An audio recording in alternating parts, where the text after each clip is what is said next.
Third question, FIs, அதாவது foreign institutional investors, foreign direct investors, ஓகேங்களா, FDI.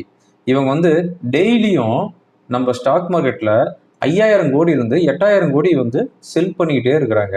நான் ஸ்டாப்பாக செல் பண்ணுறாங்க. ஒரு 2 நாளைக்கு 1000 2000 கோடி வாங்கினாங்கன்னா அதுக்கு அடுத்து 20000 கோடி 25000 கோடிக்கு வந்து செல் பண்ணிட்டு இருக்கிறாங்க. இவங்க இந்த எஃப்ஐஎஸ் லாஸ்ட் 4 இயர்ஸில் கிட்டத்தட்ட 13 லட்சம் கோடி செல் பண்ணிக்கிறாங்க நம்ம இந்தியன் மார்க்கெட்டில். 13 லட்சம் கோடி செல் பண்ணிட்டு பே அவுட் வாங்கிட்டு அவுட்ஃப்ளோ எடுத்துகிட்டு போகிறாங்க. ஓகேங்களா.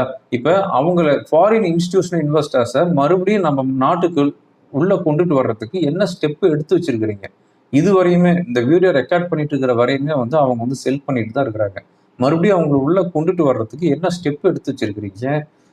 நம்மளுடைய ரீட்டைல் ட்ரேடர்ஸை காப்பாற்றுறதுக்கு என்ன ஸ்டெப் எடுத்து வச்சிருக்கிறீங்க?